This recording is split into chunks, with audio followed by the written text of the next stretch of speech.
예수께서 대답하여 이르시되 내가 만일 하나님의 선물과 또 내게 물 좀 달라 하는 이가 누구인 줄 알았더라면 내가 그에게 구하였을 것이요 그가 생수를 내게 주었으리라. 여자가 이르되 주여 물 기를 그릇도 없고 이 우물은 깊은데 어디서 당신이 그 생수를 얻겠사옵나이까. 우리 조상 야곱이 이 우물을 우리에게 주셨고 또 여기서 자기와 자기 아들들과 짐승이 다 마셨는데 당신이 야곱보다 더 크니까. 예수께서 대답하여 이르시되 이 물을 마시는 자마다 다시 목마르냐이와.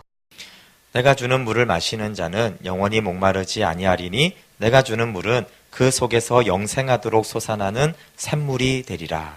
여자가 이르되 주여 그런 물은 내게 주사 목마르지도 않고 또 여기 물 기르러 오지도 않게 하옵소서. 이르시되 가서 내 남편을 불러오라. 여자가 대답하여 이르되 나는 남편이 없나이다. 예수께서 이르시되 내가 남편이 없다 하는 말이 옳도다. 너에게 남편 다섯이 있었고 지금 있는 자도 내 남편이 아니니 내 말이 참되도다. 네, 오늘은 4강째로 깊은 층의 목마름, 영원을 묻다라는 제목으로 함께 말씀 나누겠습니다. 네, 우리 1강에서는 복음을 통하여 생명으로 나아가 영광 안에 거한다 라고 했습니다. 그래서 넓은 의미에서는 복음이 목적이지만 구체적으로 나누면 복음을 통해서 영생을 얻는 것이 복음의 목적이고 영생의 완성은 영생을 누리는 성도들의 코이노니아로 완성이 된다고 했습니다. 우리 2강에서는 만물 위에 하나님을 신앙하라라고 했는데 우리의 인식 자체나 또 늘 우리가 이제 문제 해결이나 어려움 가운데 있는 것을 해결하고 싶기 때문에 하나님을 자꾸 만물 안에 하나님으로 가둬서 만물 안에 하나님으로 여기는 신앙이 형성이 된다라고 했습니다. 그래서 성경적인 신앙은 만물 위에 하나님이 만물을 통치하신다라는 개념입니다. 그래서 우리가 만물 위에 하나님을 만나서 우리도 주와 함께 그곳에서 통치하고 다스리는 하나님 나라를 살아가는 백성입니다. 그래서 복음은 우리를 만물 위에 하나님의 영광으로 우리를 이끕니다. 그래서 세 번째 강의가 하늘에서 온 인자, 하늘에 속한 말씀을 증거하다. 그래서 예수님이 인자로 오셨는데 예수님이 이 땅에 오셨는데 만유 위에 계시다 이렇게 말씀했다고 그랬어요. 그래서 만유를 예수님에게 통치권을 주셨다. 그래서 예수님은 항상 만유 위에 계셨어요. 그래서 이 땅에 오시기 전에도 당연히 만물 위에 거하셨고, 근데 이 땅에 딛고 살면서 먹고 마시고 잠자면서 말씀을 전할 때 그때를 요한복음 3장 31절에서는 만유 위에 계시고라고 표현하고 있어요. 그래서 우리가 이제 언어상 만물이 이렇게 말하지만 만물이라는 개념은 실제 공간의 위 개념이 아닌 것이죠. 그래서 예수님은 항상 이 땅에 사실 때 특별히 이 땅을 살면서 동시에 하늘에 속한 존재로 만물 위에 계신 상태로 아버지 안에 거하는 그런 삶을 사셨습니다. 그래서 요한복음 3장 31절 32절에 위로부터 오시는 이는 만물 위에 계시고 땅에서 난 이는 땅에 속하여 땅에 속한 것을 말하느니라. 하늘로부터 오시는 이는 만물 위에 계시나니. 지금 예수님 땅 위에 서 있는데요. 땅에 속하지 않았다라고 말하는 거예요. 그 시간에도 만물 위에서 위로부터 오셔서 만물 위에 계시고 하늘로부터 오셨기 때문에 계속 만물 위에 계시다라고 말하고 있습니다. 그러면서 32절에 그가 친히 보고 들은 것을 증언하되 그의 정언을 받는 자가 없도다. 그러니까 하늘에서 친히 보고 들은 것을 전한다고 그랬어요. 그렇죠? 그래서 이 복음의 말씀이 하늘에 속한 것이구나라는 것을 알 수 있어요. 그래서 하늘에 속한 말씀이기 때문에 땅에 속한 자는 듣지 못한다라고 말씀하고 있어요. 그래서 우리가 복음을 듣고 복음이 달콤하게 되기 위해서는 성령이 우리 가운데 계셔야지 그 만유 위의 세계가 하늘의 세계가 기쁘게 들려집니다. 그리고 성령님은 심령이 가난한 자에게 하나님의 이 말씀을 계시한다라고 했습니다. 그래서 예수님은 하늘에서 오셔서 하늘에 속한 것을 보고 들은 것을 증언한 것이 복음의 말씀입니다. 근데 그 복음의 말씀이 우리 가운데 이제 주어진 것만이 아니라 우리 안에 하나님이 이제 영원을 사모하는 마음을 주셨다라는 것이 오늘 이제 4강의 주 내용입니다. 그래서 깊은 층의 목마름, 영원을 묻다. 인간은 영원으로부터 왔습니다. 그래서 영원을 질문하는 존재예요. 왜냐하면 인간의 근거가 영원으로부터 왔기 때문입니다. 근데 이제 창조의 시작은, 인간의 시간은 창조로부터 시작이 됐는데 하나님의 시간은 영원입니다. 그래서 영원은 창세전 하나님의 세계고, 그 영원이라는 것은 성부, 성자, 성령 하나님이 하나로 계시는 것이 영원의 실제입니다. 그래서 근데 하나님이 창조로부터 인간의 시작을 말하는 것이 아니라 창세 전에 이미 영원 전에 이미 인간을 향한 계획을 가지고 계셨고, 창세 전에 그리스도 안에서 우리를 택하셨다라고 했기 때문에 그곳이 인간의 근원이 되어집니다. 디도서 1장 2절에는 영생의 소망을 위함이라, 그러면서 이 영생은 거짓 없으신 하나님이 영원 전부터 약속하신 것인데, 그러니까 뭐 타락 이후에 영원을 줄게, 구원해 줄게 이렇게 한 것이 아니라 영원 전부터 약속하신 것이 영생이라고 말씀하고 있고요. 에베소서 1장 4절에서는 창세전에 그리스도 안에서 우리를 택하사 우리로 사랑 안에서 그 앞에 거룩하고 흠이 없게 하시려고, 창세전에 그리스도 안에서 우리를 택하셔서 우리를 하나님의 아들들이 되게 하셨다라고 하는 것입니다. 창세전에 창조가 되었다라는 건 말이 안 되죠. 창조 전이니까. 그렇지만 하나님이 이미 창세전에 하나님이 우리를 보시고 아셨다라고 말씀하고 계세요. 그래서 우리의 근원이 에덴 동산이 아니라 영원전, 창세 전인 것이죠. 우리가 그곳으로부터 왔기 때문에 우리는 에덴만 질문하는 것이 아니라, 잘 먹고 잘 사는 것만 질문하는 존재가 아니라, 그래서 영원을 우리가 질문하고 영원을 알고 싶어 합니다. 그래서 복음은 에덴으로 우리를 이끌지 않고 창세전 그리스도 안에 그 거룩과 영광으로 우리를 이끌고 누리게 합니다. 하나님이 이제 왜 창조를 했는가라고 했을 때, 물론 이제 사랑의 관계 이렇게도 다 맞죠. 근데 이제 창세 전에로부터 시작해서 창조가 있었기 때문에 이 창조는 하나님이 창세 전에 약속을 했잖아요. 내가 영생을 줘야겠다, 인간들에게. 그렇기 때문에 그 영생을 주시고자 사람을 창조한 것이죠. 그 영생을 주려는 목적으로 사람을 창조했습니다. 그런데 이제 아담이 이 영생은 영원한 물론 생명이지만 하나님과 연합, 생명은 같은 뜻입니다. 근데 아담이 하나님의 말씀에 불순종해서 하나님을 떠났잖아요. 그렇죠? 하나님을 떠났어요. 그런데 하나님에게 돌아와서 사랑 안에 거하는 이 영생을 주려고 했는데, 죄로 인해서 하나님과 분리되고 떠났으니까 그 결과 이제 이 영생을 줄 수가 없게 되었습니다. 그래서 불의한 존재가 됐죠. 의를 지키지 않은 것입니다. 그러나 하나님은 불의하실 수가 없기 때문에 영원을 잃어버린, 물론 이제 완전히 영원을 취하지 못했지만 영생을 줘야 되는데 영생을 얻지 못하고 하나님과 분리된 사람에게 영원을 사모하는 마음을 주셨다라고 하셨어요. 전도서 3장 11절에 하나님이 모든 것을 지으시되 때를 따라 아름답게 하셨고 또 사람들에게 영원을 사모하는 마음을 주셨느니라. 그래서 하나님이 인간을 찾아오는 은혜로 하나님의 복음은 주어졌지만, 인간 편에서도 영원을 사모하는 마음을 주심으로 인하여서 그 영원을 향할 수 있도록 하셨다는 것이죠. 이 전도서를 이제 솔로몬이 기록을 했는데, 솔로몬이 영원을 사모하는 마음을 주셨다라는 것이 더 의미가 있습니다. 솔로몬은 어쨌든 이 세상 사람들이 사는 사람 중에 하여튼 자기가 원할 수 있는 만물 안에 속한 것을 가장 많이 누린 대표적인 사람입니다. 그런데 이 땅에 있는 모든 것들을 다 누려고 가져봤는데 솔로몬이 뭔가 부족하다 이렇게 말하는 거죠.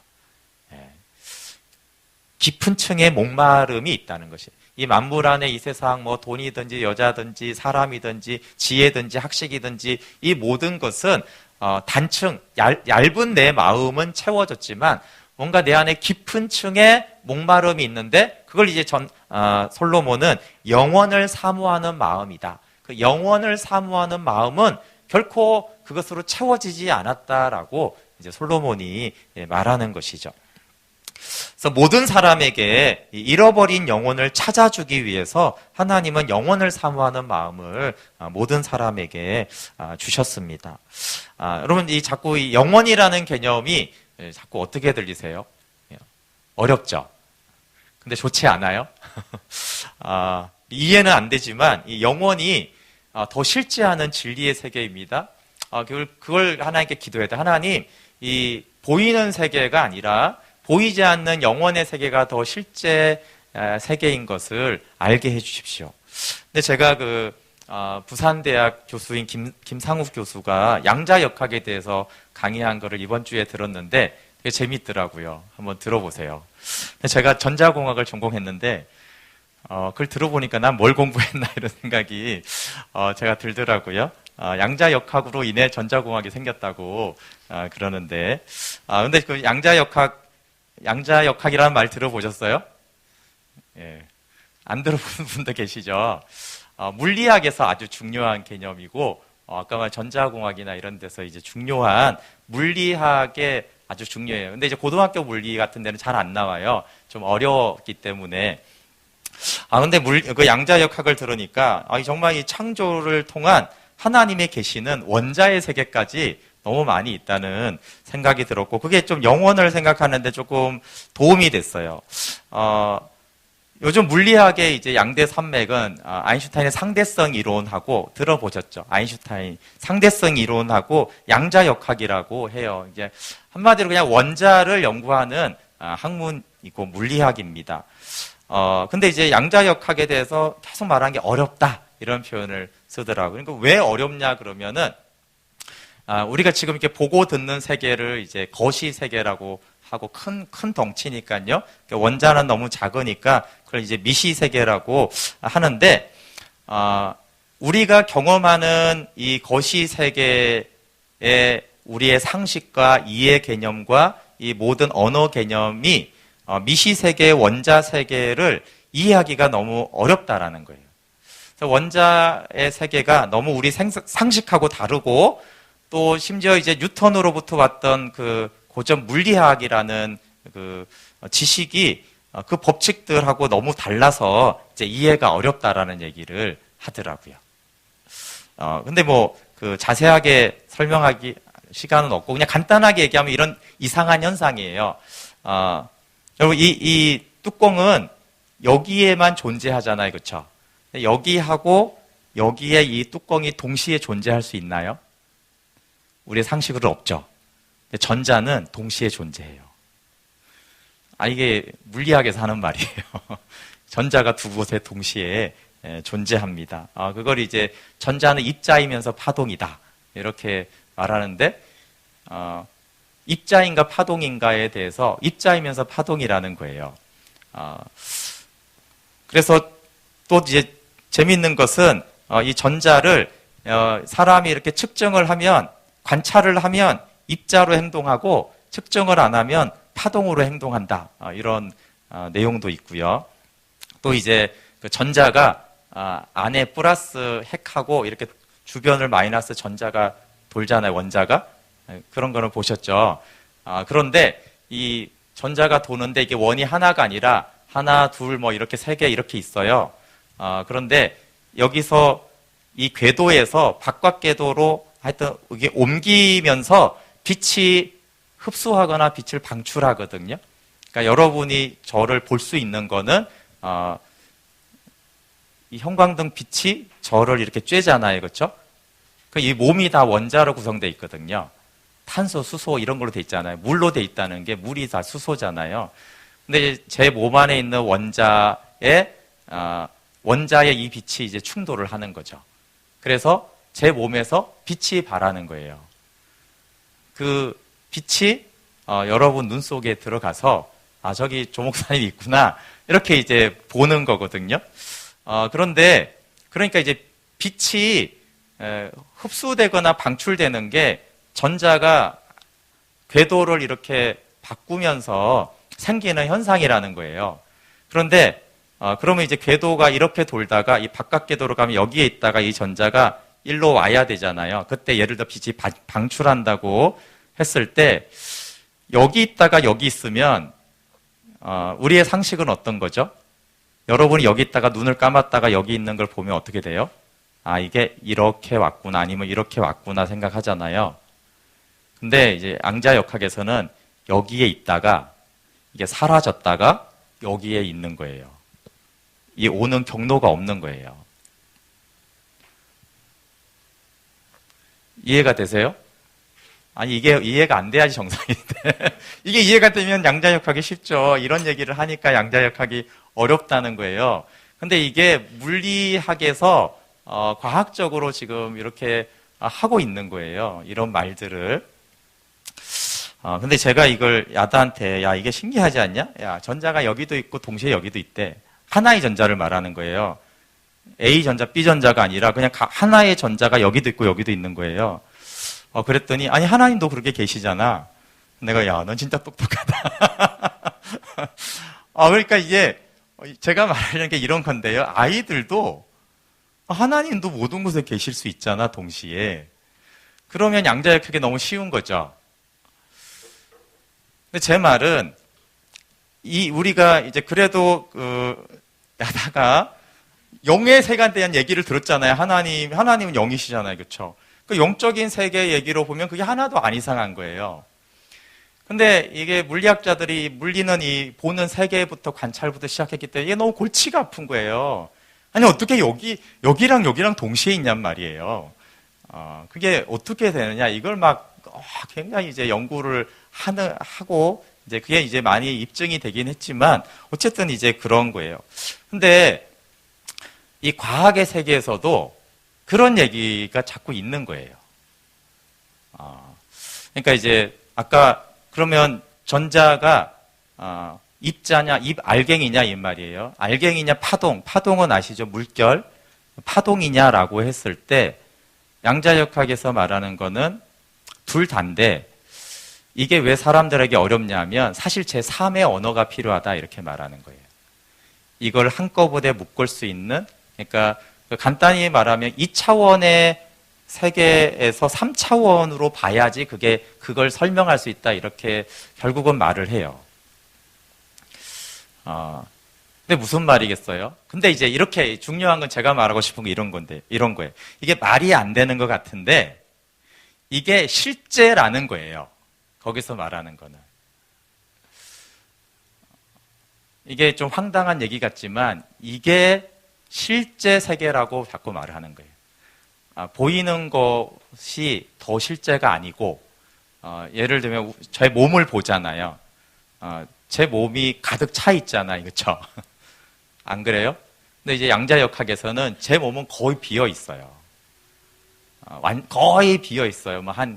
왜냐하면 이제 그 원자라는 곳이 거의 다 공간이거든요. 아주 조그마하고 다 공간이에요. 그러니까 이게 지금 다 비어 있는 거죠. 근데 우리가 보기에는 이제 다 가득 물질로 이렇게 가득 차 보이잖아요. 근데 이제 과학에서 말하는 거 뭐가 실제냐라고 했을 때 빈 게 실제라는 거예요. 꽉 찬 것처럼 보이고 느껴지는 거는 맞는데 진짜 실제를 보면 비어 있다는 거예요. 원자가 다 비어 있기 때문에. 비어 있다는 말이 무슨 말인지 아세요?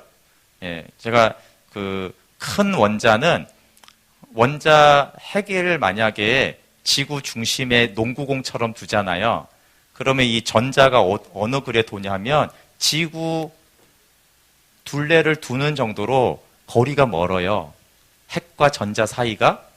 지구 표면과 지구 중심 사이가 다 어떻게 돼요? 다 텅 비었잖아요. 예, 그렇다는 거예요. 우리 이 세계가. 제가 말하는 거 뭐냐면 어떤 게 실제라고요? 그러니까 이제 그런 게 좀 어려우니까 이제 일반적인 얘기를 하죠. 지구가 돕니까? 태양이 돕니까? 지구가 돌잖아요. 그렇죠? 근데 우리가 보는 거는 태양이 돌죠. 근데 진짜는 과학적인 진리는 진짜는 지구가 돈다는 거예요.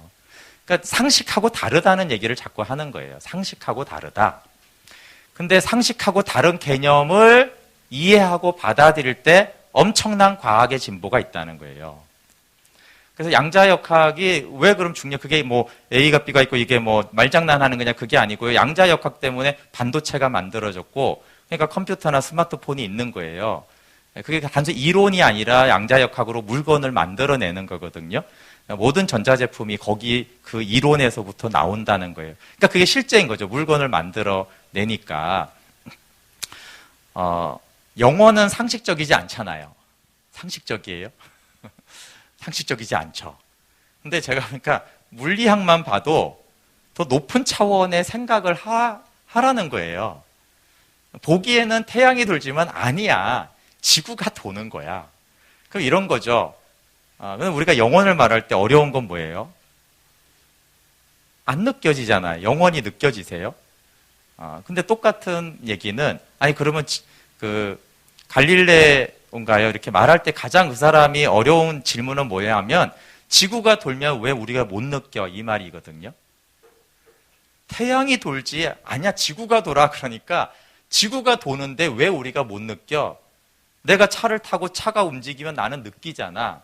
근데 지구가 돌면 지구가 도는지 우리가 왜 못 느끼냐? 그래서 지구가 안 돈다고 많이 주장한 거예요. 근데 더 알아보니까 지구가 도는 게 맞아요.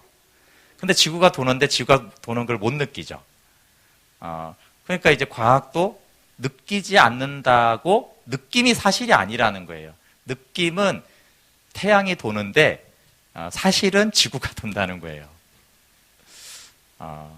그러니까 이제 신앙의 느낌이 중요하다고 했잖아요. 그렇죠? 신앙의 느낌이 중요합니다. 근데 이제 느낌으로만 생각하게 되면 영원을 알 수가 없어요. 왜냐하면 영원은 느끼는 세계는 아니에요. 예. 갈릴레오처럼 그 지구가 도는 거죠. 영원을 느끼지 못한다고 해서 영원이 실제가 아니냐. 이제 그런 게 아닌 거예요. 그 세계가 더 실제인 것이죠. 더 실제는 지구가 도는 게 맞고 더 실제의 세계는 영원의 세계가 더 궁극적이고 실제하는 세계예요. 왜냐하면 이 물질 세계는 다 없어지잖아요. 영원의 세계는 영원하잖아요. 이것이 모든 것이 다 사라져도 영원은 이게 있기 전에도 있었고 지금도 있고 이게 다 사라져도 있는 세계가 영원이죠. 하나님이 계신 그곳이잖아요. 그렇죠? 그러니까 그곳이 훨씬 실제하는 거예요. 근데 이제 이 양자역학을 이해하는 방법에 대해서 좀 재미있더라고요. 과학이니까 과학은 합리성과 논리성으로 이해되고 받아들여져야 된다라는 생각이 많이 있잖아요. 그렇게 배우지 않으셨어요? 네. 근데 이 양자역학의 얘기를 들어보니까 기존의 이해를 넘어서 받아들임을 통해서만 양자역학이 발달하더라고요. 그러니까 논리성, 연속성, 합리성의 고정관념을 깨트려야지만 양자역학이 발달을 하더라고요. 그래서 놀랍게도 아인슈타인이 끝까지 양자역학을 부정했어요. 그런 게 어딨냐? 왜냐하면 아인슈타인이 하는 말 이해가 안 간다. 최고의 물리학자잖아요. 내가 들어보니까 그건 말이 안 돼. 이해가 안 돼. 그래서 아인슈타인은 끝까지 이걸 안 믿었어요. 근데 이제 아인슈타인이 죽고 계속 연구를 하니까 양자역학이 맞는 거예요. 양자역학 이론이. 예, 아인슈타인이 이해를 못할 정도면 그러면 우리 이해 못하겠죠. 그러면 양자역학이 어떻게 발달하면 이해해서 이 과학이 발달한 게 아니고요. 수용해서 발달해요. 이해가 되세요? 두 곳에 어떻게 존재하냐? 이해가 안 된다. 이렇게 하지 않고요. 존재하네. 여기서 시작해요. 존재하네. 고정관념을 깨야지 양자역학 이론이 발전을 하고 그게 과학적인 실험이 되고 반도체가 나왔어요.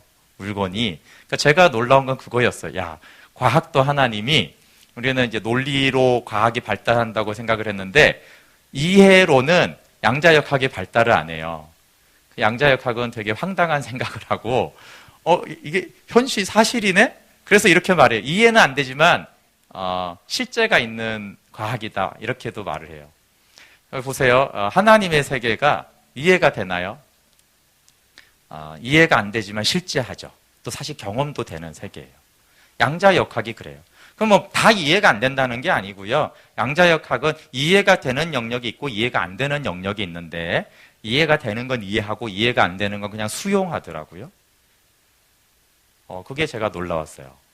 수용하고 법칙을 찾아내기 시작해요. 근데 그게 지금의 이 스마트폰 시대를 연구해요. 컴퓨터 시대를, 인공지능 시대를 연구해요, 그게. 자, 그래서, 야, 이게 참 신기하다. 우리가 하나님을 아는데 두 가지가 필요하거든요. 하나는 이해고 하나는 수용이에요. 사실 이해해야 돼요. 그렇죠? 그래서 제가 설교하는 거잖아요, 우리가. 이해해야죠. 하나님을 이해하려고 해야 돼요. 근데 궁극적으로 모든 것이 이해가 되냐? 그렇지 않죠. 영혼의 세계는. 이해되지 않는데 그게 실존하는 거고, 그게 더 궁극적인 거고, 그리고 이해는 안 되는데, 정말 하나님이 그런 분이시네? 이렇게 되는 거죠. 그래서 이해와 수용을 통해서 양자역학이 과학에 발달되는 것을 저는 늘 자연 세계를 통해 하나님이 가르치시는 거거든요. 영적인 세계를. 야, 근데 왜냐하면 우리 이 세계와 원자 세계가 좀 다르잖아요. 다 물리 세계지만 우리가 사는 세계는 아니잖아요. 원자는. 그러니까 우리가 사는 세계가 아닌 세계를 이해하려면은 이해랑 수용이랑 같이 해야 된다라는 거예요. 근데 이제 영혼의 세계가 그런 거죠. 우리가 사는 세계는 아니잖아요. 태어나서 이렇게 먹고 놀던 세계는 아니잖아요. 그러니까 그 세계를 알고 경험하고 실제가 되기 위해서는 이해와 수용을 겸해야 되는 거죠. 이해 안 되니까 안 믿겠어. 그 양자역학에 그게 안 되더라고요. 그게 아니더라고요. 이해 안 되니까 그게 아니고 이해 안 되지만 있네. 이렇게 하면서 그 과학이 발달을 해요. 예. 그래서 과학도 이렇게 하나님이 발달하게 하셨구나. 예. 너무 시간을 많이 잡아먹은 것 같아요. 여기서 이게 본론이 아닌데 제가 하고 싶은 말은 우리가 예수님이 위에서 왔고 영혼에서 왔고 우리를 영혼으로 인도한다라는 것을 우리가 이해할 수 있는 것은 충분히 이해하고 사고를 해야 되고요. 그러나 영원한 하나님을 우리가 믿음의 눈으로 수용하는 거죠. 근데 그게 이 물리학에서도 그렇게 하고 있다는 것이 재미있었어요. 예. 그래서 저는 물리학자들이 왜 예수님을 안 믿을까 이런 생각을 했는데 원리가 아주 비슷해요. 근데 철저하게 이렇게 좀 그 진화론적인 어떤 관점을 가지고 있더라고요. 네, 어쨌든 영혼을 사모하는 마음을 주셨다라는 것은 이해로 그 영혼을 채운다라는 뜻은 아니라는 거죠. 그런 깊은 층에 주셨고 그것이 실제한다는 걸 우리로 알게 하셨고 그걸 수용할 수 있는 거를 이미 우리 안에 하나님이 주셨다라는 것. 그래서 우리가 사고도 하고 생각도 해야 되지만 그거를 넘어선 것들을 우리 안에 이미 그거를 수용하고 믿을 수 있는 것이 있도록 하셨기 때문에 그것을 믿음으로 받아들일 때 그 영혼과 영생이 우리 안에 실제로 누려지는 것이죠. 네, 이 깊은 층의 목마름을 해소하기 위한 시도들이 그래서 다양하게 있었습니다. 예수님을 믿어서 이게 채워지면 좋은데 그렇지 않았을 경우에 신화를 통해서 사람들은 이 깊은 층의 목마름을 해소하고 싶었죠. 신화의 내용은 시대와 문화마다 다 다르지만 이 깊은 층의 목마름을 해결하려는 목적은 동일했습니다. 근데 이 종교학자인 카렌 암스트롱은 오늘날에는 우리가 그리스 신화 이런 거는 믿지 않지만 오늘날에는 그 신화를 대체하는 것이 소설이라고 했어요. 소설이라는 것이 마치 시공간을 초월해서 다른 사람의 삶에 참여하고 같이 울고 웃으면서 그런 그 사람 안에 어떤 감정이나 내적인 것들을 건드리는 것을 말하는 것이고 오늘날에는 이 소설이 이제 영화와 드라마로 만들어지기 때문에 어떤 삶의 변화에서 느끼는 그런 고통이나 이런 문제들을 해소하는 통로로 쓰여지고 있다라고 했습니다. 그래서 현대인들은 이제 예술가만이 아니라 영화나 노래, 이제 스포츠 이런 것까지 사용을 합니다. 그리고 가장 우리가 뭐 깊은 층의 목마름 그러면 그걸 대체하는 것이 이제 종교죠. 종교라는 것 자체가 깊은 층의 목마름을 해결하려는 전통적인 방법입니다.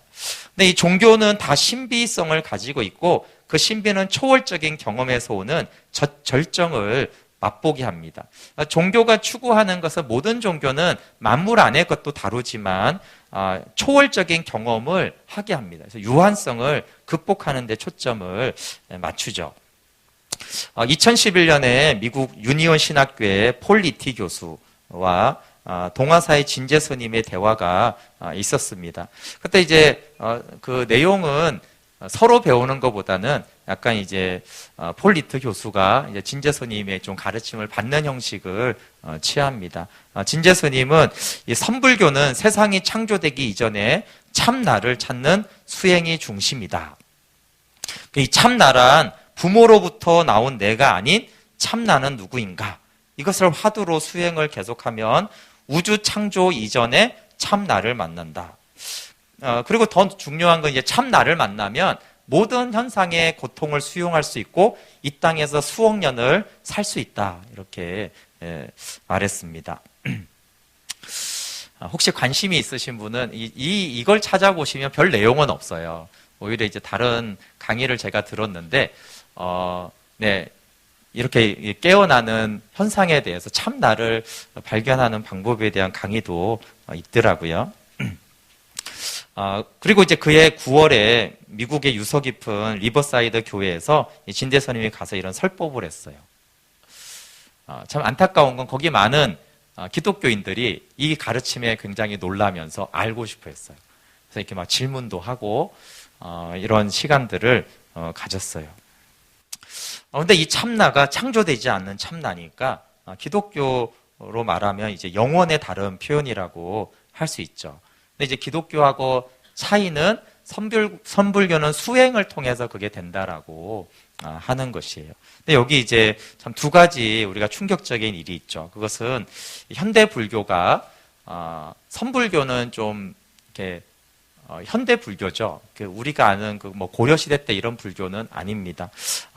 현대 불교가 영원의 영역까지 탐구하고 있다라는 거예요. 그리고 교회에서 이 영원의 세계가 가르쳐져야 되는데 교회에서는 오히려 이게 잘 가르치지 않는데 이제 선불교에서 이런 것들을 가르치고 있는 것이죠. 불교의 실제 불자들이 이런 신앙이 있는 것 같지는 않고요. 그렇지만 제가 진제 스님만이 아니라 제가 다른 데도 좀 강의를 들었는데 굉장히 놀랍습니다. 이 참나를 깨닫는 사람들은 이 땅의 물질을 추구하지 않더라고요. 또 다른 표현으로는 이런 것입니다. 여러분, 우리가 꿈을 꾸잖아요. 꿈을 꾸다가 깨잖아요. 그러니까 이 세상의 삶이 꿈이라는 거예요. 꿈에서 돈 더 벌어서 뭐 하겠냐는 거예요.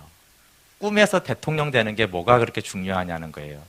꿈꾸는 사람에게 중요한 거는 눈을 떠서 이 실제 세계를 보는 것이 중요한 거다는 거예요. 그게 이제 깨달음이라고 하고 뭐 그런 개념으로. 근데 이제 실제적인 적용에서는 이 세상의 모든 것은 꿈의 세계다라는 거예요. 참 나가 아닌 행위잖아요. 그 의미가 없다는 거예요. 그러니까 이 땅에서 명예나 돈이나 막 이런 걸 추구할 이유가 없다.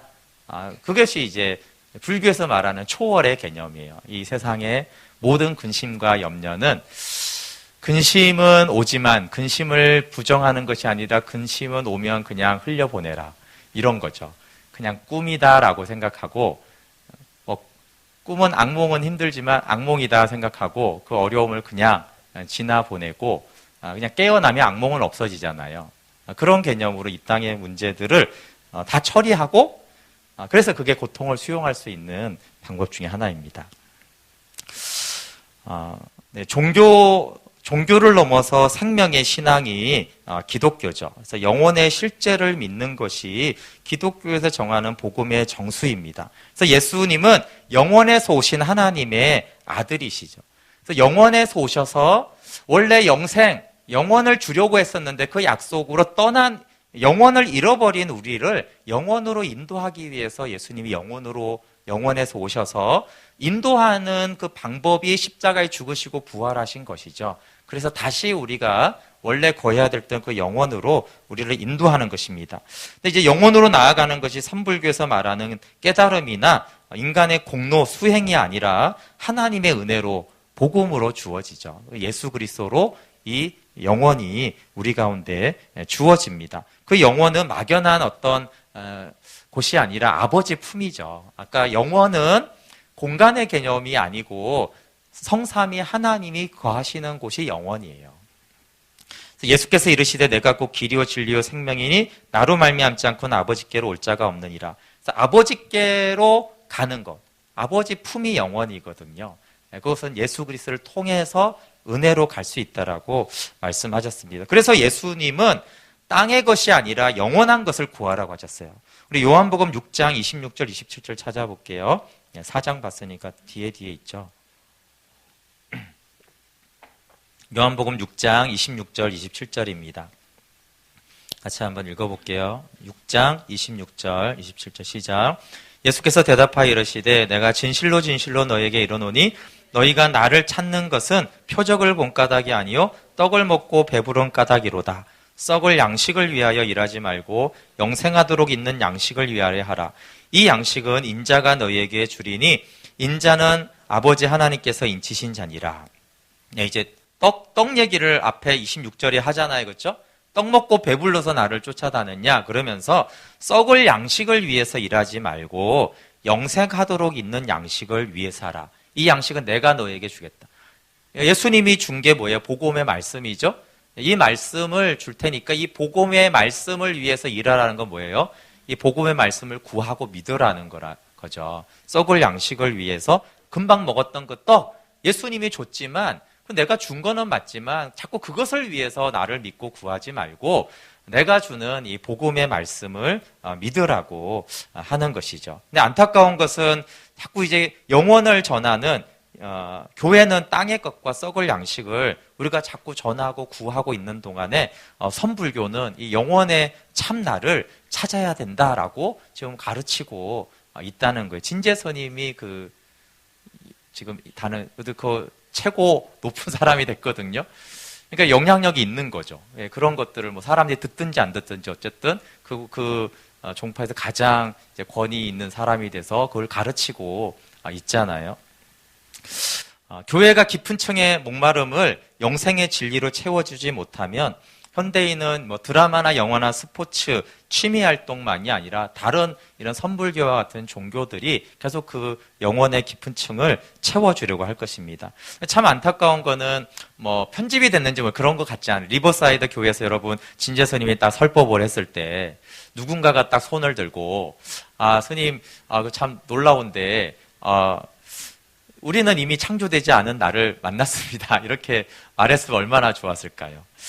어떻게 하냐면 예수 그리스도를 통해서 창조되지 않는 만물 안에 만물 위에 하나님을 만남으로 창세전에 그리스도 안에 있었던 나를 만났습니다.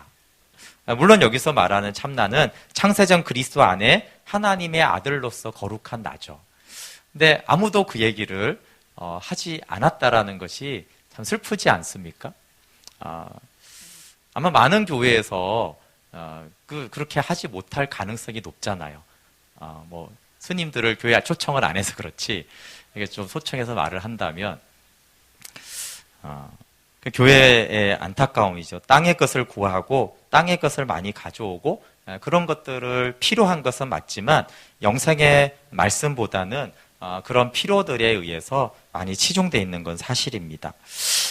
선물인가 선물을 주시는 인가라고 했을 때 기독교 신앙 안에서도 깊은 층의 목마름고 세상이나 다른 종교만이 아니라 영생의 말씀이 아닌 영적인 것들도 선물인 것이죠. 각양의 영적인 선물들, 영적 체험으로 채우려는 시도도 동일한 위험성이 있습니다. 이것에 대해서 존 파이프가 하나님 자신과 하나님이 주신 선물에 대해서 이런 좀 경고적인 말을 했습니다. 쉬운 예화입니다. 하나님이 주신 영적 선물들은 우리를 하나님께로 인도할 수 있지만 동시에 우리를 유혹하여 그것들 자체로 이끌 수도 있다. 하나님이 주신 모든 선물들은 하나님이 사랑하셔서 주신 사인으로 러버레트에 비유할 수 있다. 그것들이 은사이든 체험이든 직분이든 영적 프로그램이든 기적과 능력이든 그것들과 사랑에 빠지게 되면 그것은 마치 러버레트를 전해준 우편 배달부와 사랑에 빠지는 것과 같다. 하나님이 주시는 가장 최상의 선물은 하나님 자신이며 곧 영생이다. 정리를 되게 잘했죠. 하나님이 주신 선물은 너무 유익한 것이지만 그 선물과 사랑에 빠진다라면 너무 어처구니 없는 결과라는 거예요. 그래서 하나님은 하나님 자신을 주시는 건데 영생인데 우리를 사랑하니까 우리의 필요와 여러 가지 때문에 선물들을 주시는데 러브레터를 보낸 그 하나님이 최고의 복음이고 선물인데 러브레터를 보낸 우편 배달부와 사랑에 빠지는 오류에 그래서 여기 하나님께로 인도하면서 동시에 우리를 유혹해서 그것 자체로 이끌 수 있다라는 말에 우리가 좀 많이 생각해야 됩니다. 네, 요한복음 4장 말씀 잠깐 나누고 마치겠습니다. 네, 지난 주일 설교도 요한복음 4장이었는데요. 4장의 사마리아 여인은 물을 깃고자 야곱의 우물로 나왔습니다. 예수님은 야곱의 우물은 그 물은 다시 목마르다고 하면서 내가 주는 물은 깊은 곳에서 솟아나는 영생의 샘물이 되리라라고 하셨어요. 근데 이제 예수님이 여인하고 대화하는 게 참 독특하죠. 물을 달라고 하니까 물을 생수를 마셔야 돼 이렇게 말하니까 당연히 여인은 그럼 물을 주세요 그랬더니 예수님은 남편을 불러오라 이런단 말이에요. 엉뚱한 얘기를 하는 것이죠. 그런데 우리가 이제 주제를 알고 있으니까 깊은 층에 대해서 얘기하는 거예요. 예수님의 일관된 말은 내가 주는 물을 먹어야 돼. 그건 다시 목마르지 않아. 그 얘기는 예수님은 자꾸 이제 깊은 층의 목마름을 대상으로 얘기하고 있고 아직 이 여인은 야곱의 우물 이렇게 갈증을 일시적으로 해소해주는 그 얘기고 되고 있기 때문에 이 대화의 차이가 난다는 걸 알 수 있어요. 그래서 이제 물을 달라라고 하니까 예수님은 깊은 층에 솟아나는 물인데 이 여인은 단층에 있는 물을 달라라는 것처럼 말을 하니까 예수님이 질문한 건 남편을 불러오라 이렇게 말을 했고 그랬더니 여인이 남편이 없다라고 하니까 남편이 없다라는 말이 참되다라고 했습니다. 이것이 이제 이런 깊은 층과 단층에 대한 영적인 의미가 있는 말이죠. 야곱의 우물은 이 사마리아 여인이잖아요. 사마리아는 북이스라엘에 속해서 BC 722년에 아수르에 의해서 멸망했습니다. 그러니까 아수르가 이제 정복을 하고 나서 그냥 놔둔 게 아니라 이제 혼혈 정책을 썼어요. 그래서 이제 많은 이방인들이 와서 거주를 하면서 혼혈이 됐죠. 그러니까 이제 남유다에 봤을 때는 이제 이방인들과 막 섞였으니까 부정하다 이렇게 생각을 해서 사마리아로 사람들이 잘 가지 않았다라는 말을 들었을 거예요. 그래서 매일 돌아서 이렇게 예루살렘과 남유다를 그렇게 했습니다. 근데 이제 유대인이 보기에는 부정한데 사마리아에서는 이 야곱의 우물, 야곱이라는 조상을 붙들었죠. 야곱의 우물이라는 정통성을 붙들었습니다. 그래서 여인이 우리 조상들은 여기서 마셨다라고 하는 것은 우리는 조상들의 전통을 따라서 열심히 하나님을 믿어왔다라고 말하는 것입니다. 그리고 이제 예수님이 말하는 남편은 영적인 의미죠. 연합의 대상입니다. 구약에서도 여러 차례 하나님이 남편이라고 말씀하셨어요. 이사야서 54장 5절에도 너를 지으신 이가 내 남편이다. 그래서 모든 사람에게 참 남편은 그를 지으신 여호와 하나님이죠. 그래서 이 하나님과 연합해서 그 안에서 즐거움을 누리는 존재입니다. 그래서 남편은 있으면 살고 없으면 죽을 것 같은 그 무엇입니다. 동일한 말이 예배의 대상이에요. 누구를 예배하는가라고 했을 때 가장 갈급하게 찾고 있는 것이 예배의 대상이거든요. 그래서 왜 구약에도 성전에 가서 예배를 드리는데 왜 자꾸 우상 숭배하냐고 그러면 그 마음에 가장 찾는 것이 실제로 예배의 대상이거든요. 그러니까 너는 실제 네 마음은 바알을 예배하면서 왜 자꾸 성전에 와서 나를 예배한다라고 하느냐. 그래서 이제 4장에 남편이 나오고 예배가 나와요. 같습니다. 예배의 대상이 남편이죠. 오늘날에 아까 그게 말한 대로 게임이나 스포츠나 사람이나 영적인 어떤 것이 될 수 있다고 했습니다. 그래서 오늘날의 야곱의 우물은 특별히 이 여인은 안 믿는 사람이 아니라 야곱의 전통을 따라서 믿음 생활을 한 사람이기 때문에 이 얘기는 이미 교회 안에 있는 사람을 대상으로 하는 메시지죠. 신앙의 유산, 교회의 전통, 교회 각종 영적인 프로그램에서 이제 물을 마시는 사람. 단층의 목마름은 해갈이 되지만 예수님은 이 물을 마시는 자마다 다시 목마른다라고 하면서 이 야곱의 우물은 처음에는 신선하지만 시간이 지나면 다시 목마른 것입니다. 그래서 열심히 있는 신자일수록 여러 프로그램들에 참여하면서 여러 야곱의 우물들을 거치죠. 그것을 이제 남편으로 표현했습니다. 그래서 나는 남편이 없나이다라는 말은 내가 신앙생활을 하면서 해보지 않은 것이 없지만 여전히 목마르다는 탄식입니다. 그러면 이 야곱의 우물에 대한 두 가지 평가가 있어요. 야곱의 우물은 긍정적일까요? 부정적일까요? 야곱의 우물은 깊은 층의 목마름을 해결해주지 못한다는 면에서는 부정적입니다. 그런데 야곱의 우물은 예수님이 찾아와서 생수를 얻는 곳이라는 점에서는 긍정적입니다. 예수님이 물론 이 여인을 찾아온 것도 사실인데요. 야곱의 우물을 찾아오는 여인을 찾아왔어요. 그러니까 수많은 프로그램과 영적인 행위를 하는 것으로는 하나님을 인격적으로 연합되지 못합니다. 그렇지만 예수님이 누구를 찾아오느냐? 그러니까 그냥 집에서 TV나 보고 있어야지. 그런 사람 안 찾아간다는 거예요. 비록 다 채워지진 않더라도 야곱의 우물이라도 찾아가는 그 목마름을 구하는 그 사람에게 예수님이 찾아오셔서 생수를 먹게 하시죠.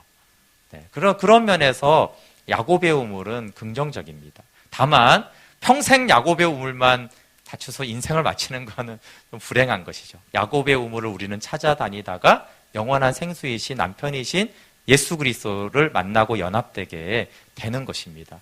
그래서 야곱의 우물을 열심히 찾아다니세요. 약간 율법과 비슷합니다. 율법주의는 아주 나쁜 거예요. 그러나 율법을 열심히 지켜야 돼요.